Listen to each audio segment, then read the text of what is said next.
Wapendwa katika Kristo, ningependa kuwasalimu katika jina la Yesu. Hamjambo? Natumai mko wazima. Kwa hivyo kwa majina, naitwa mtumishi Ezra kutoka upande wa county ambayo inaitwa Nakuru, upande wa Kenya. Na tuko na ndugu yangu hapa, atajitambulisha kwa majina.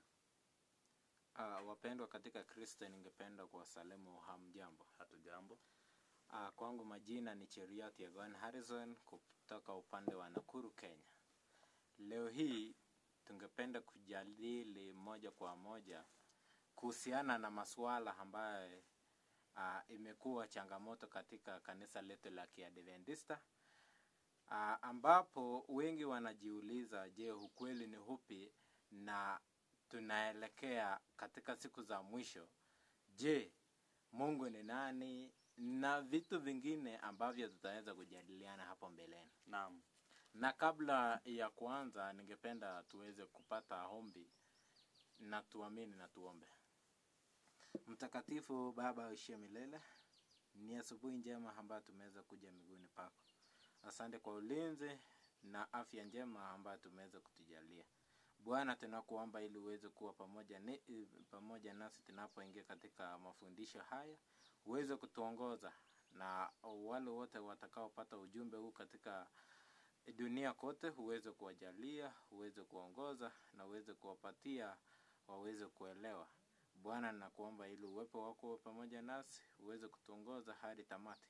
Ni katika jina la Yesu aliye Bwana mkombozi wetu. Amen.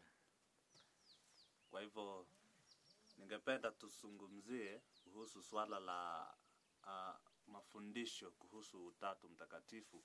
Na kabla ya hayo, ningependa kujiuliza ya kwamba, je, huyu Mungu ni nani? Maana tunapoongelea kuhusu swala la Utatu Mtakatifu, tunazungumzia Mungu, tunazungumzia Yesu Kristo ambaye ni mwana wa Mungu, na pia tunazungumzia Roho Mtakatifu wa Mungu. Kwa hivyo ningependa tujiulize ya kwamba, je, huyu Mungu ni nani? Mwalimu wangu, ningependa tuongoze katika fundisho hilo la swali ni, je, Mungu ni nani? Swali ni, je, Mungu ni nani? Kabla ya mambo yote, ningependa tuweze kuona katika kitabu cha Marko 2 mstari wa 29. Inasema ni Marko 12. Mstari wa 29 inasema ya kwamba 12, kitabu ni cha Marko 29. Inasema ya kwamba Yesu akamjibu, naam, ya kwanza ndiyo hii: sikiliza Israeli, Bwana Mungu wetu ndiye peke yake Bwana. 32 inasema ya kwamba basi yule mwalimu wa sheria akamwambia, vyema mwalimu, umesema ukweli kwamba Mungu ni mmoja tu, wala hatuna mwingine ila yeye. 34 ikasema Yesu alipoona kwamba huyu mtu alimjibu kwa ujasiri, akamwambia, wewe huko mbali na ufalme wa Mungu. Baada ya hayo hakuna mtu aliyedhubutu tena kumuuliza kitu. Hapa Biblia inaweza kutuonyesha kuwa Bwana ama Mungu wetu ni Mungu mmoja tu. Pale alipoulizwa kuwa the first commandment ni gani? Akasema, sikiza Israeli, Bwana wetu ni Mungu mmoja. Ndipo yule the scribe alipoendelea akamwambia Yesu kuwa umenena, na pia akasema there is one God, na hakuna mwingine ila Mungu peke yake. Naam.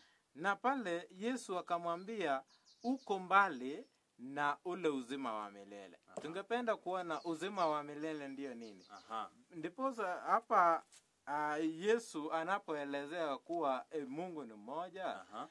akamaliza akisema uko mbali na uzima wa milele. Basi Na tujiulize. uzima wa milele ndio nini? Aha. 17 mstari wa 3, kitabu ni cha Yohana. Inasema nini? Yohana 17 Mstari wa 3.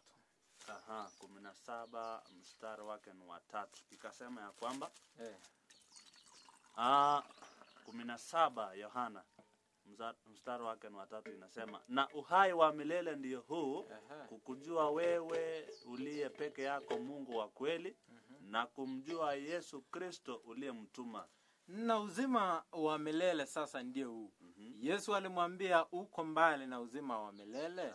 Ndiposa uzima wa milele ndio huu, wakujue wewe Mungu wa pekee wa kweli na mwanawe Yesu Kristo uliyemtuma. Kwa hivyo mwalimu wangu, inamaanisha kwamba uzima wa milele ni kumjua Baba na kumjua Mwana. Naam. Asante sana.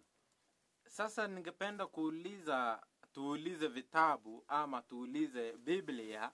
Je, Mungu ni nani? Mungu ni nani? Nipatie kitabu inaitwa Wakorintho wa kwanza. Wakorintho wa kwanza 8 mstari wa 6. Wakorintho wa kwanza 8 mstari wa 6 inasema nini? 8 mstari wa 6 inasema, hata hivyo kwetu sisi yuko Mungu moja tu. Nitarudia. Hata hivyo kwetu sisi yuko Mungu moja tu, Baba muumba wa vyote, ambaye kwa ajili yake sisi tuko. Pia yuko Bwana moja tu, Yesu Kristo, ambaye kwa njia yake vitu vyote viliumbwa, na sisi tuaishi kwa njia yake. Asante. Ningependa tuende pole pole. Swali ilikuwa Mungu ni nani? Mungu ni nani? Mstari wa 6 inatuambia hata hivyo kwetu sisi yuko Mungu mmoja tu. Kwa hivyo si wawili. Si wawili. Baba aliye Baba, muumbaji wa vyote ambavyo kwa ajili yake sisi tuko. Pia yuko Bwana mmoja. Hapa Mungu ni mmoja tu aliye Baba. Je, kuna Mungu mwingine ila Baba? Sidhani. Hayuko. Tuna Mungu mmoja ambaye ni Baba. Na Bwana mmoja ambaye ni Yesu Kristo. Bwana mmoja ambaye ni Yesu Kristo. Ndiposa Yohana 17 mstari wa 3 inatuambia kwetu sisi tuna Mungu mmoja na uzima wa milele ndio huu, wakujua wewe Mungu wa kweli na mwanao Yesu Kristo. Hapa Roho Mtakatifu uliweza kutuonyesha kuwa tuna Mungu mmoja. Ningependa tuanze kuona kitabu kingine inajiita Timotheo wa kwanza 2:5. Inaweza kutuelezea kuhusu Mungu huyu.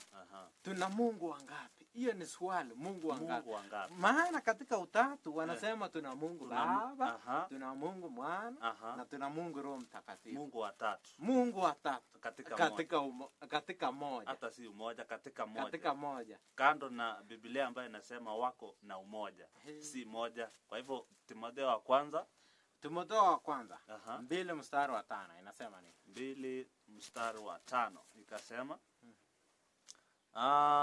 maana yuko Mungu mmoja, na pia yuko mmoja anayewapatanisha watu na Mungu, binadamu Kristo Yesu.